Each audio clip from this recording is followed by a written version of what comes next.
اموالہم صدقۃ تطہرہم بہا وتزکیہم وصلی علیہم۔ زکوٰۃ اتنا بڑا عمل ہے کہ اللہ تعالیٰ ہمیں کہتا ہے کہ میرے نبی پہ درود پڑھو، فرشتوں سے کہتا ہے میرے نبی پہ درود پڑھو، اور خود بھی کہتا ہے کہ میں اپنے نبی پر درود بھیجتا ہوں۔ اللہ کی طرف اب درود کی نسبت وہ رحمت ہے، اور فرشتوں کی طرف ہماری طرف درود کی نسبت دعا ہے جو ہم کرتے ہیں، صلی علی محمد وعلی آل محمد۔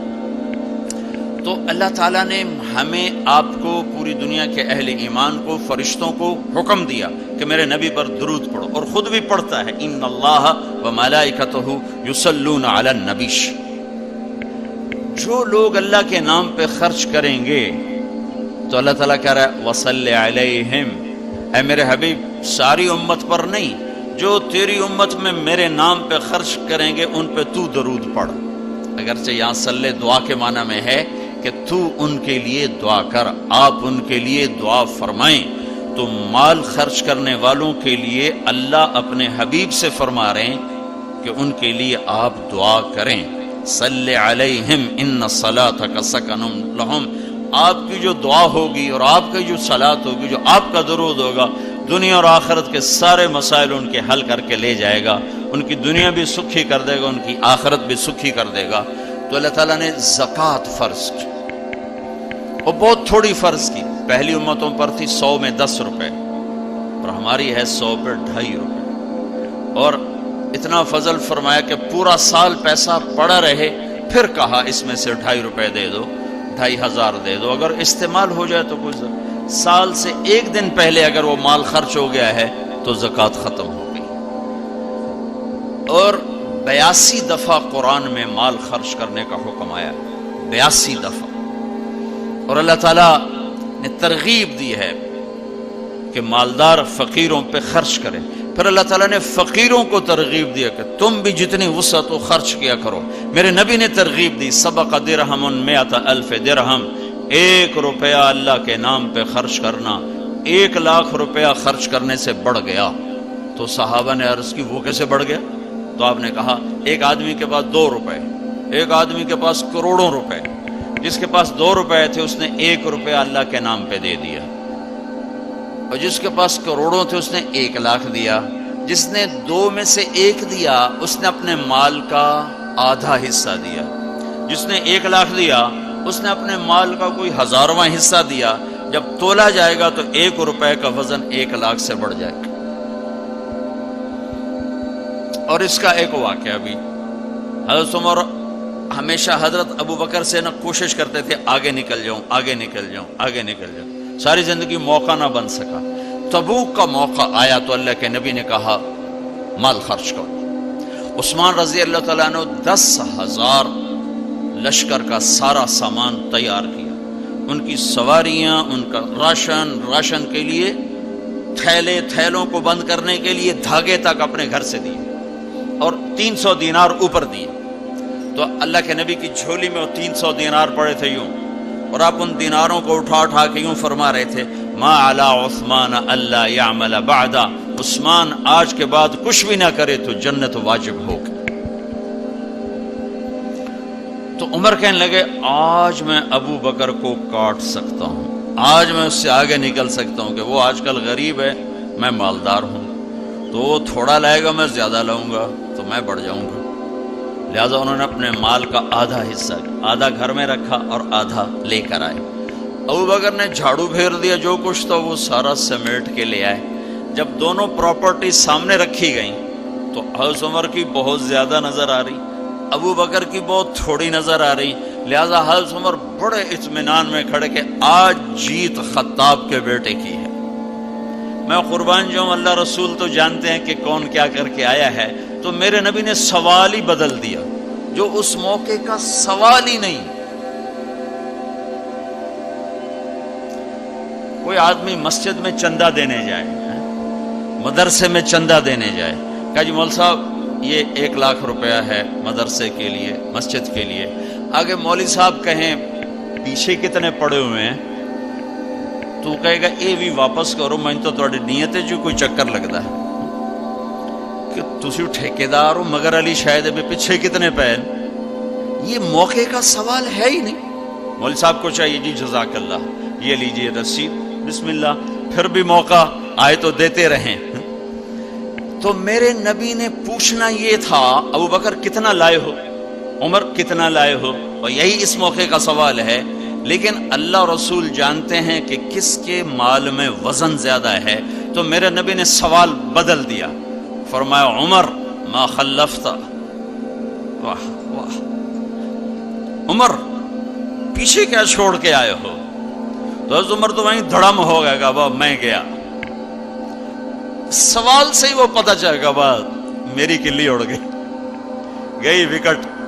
عمر ما خلفت یا ما ترکت لأہلک، یہ دونوں الفاظ ہیں. پیچھے گھر والوں کے لیے کیا چھوڑا؟ تو پہلے حضرت عمر بڑے جوش میں کھڑے تھے، پھر ایک دم ڈھیلے ہو گئے. کہنے باجی آدھا چھوڑا ہے آدھا لایا. پھر آپ نے کہا ابا بکر ما خلفت یا ما ترکت لأہلک، ابو بکر تو پیچھے چھوڑ کے کیا آیا، بچوں کے لیے کیا چھوڑ کے آیا؟ تو انہوں نے کہا ترکت اللہ ورسول، میں تو اللہ اس کے رسول کو چھوڑ کے آیا ہوں، باقی سب کچھ لے آیا. تو اس پر عمر کہنے لگے ابو بکر میں نہیں تجھ سے آگے بڑھ سکتا، کوئی بھی تجھ سے آگے نہیں بڑھ سکتا. اور اگلی سنو،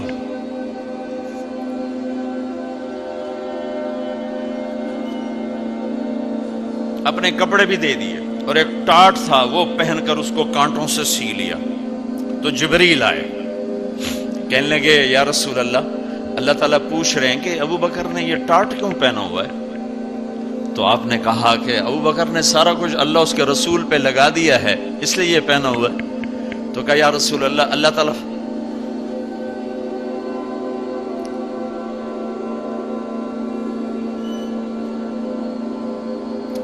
اللہ تعالیٰ فرما رہے ہیں ابو بکر سے پوچھو مجھ سے راضی تو ہے،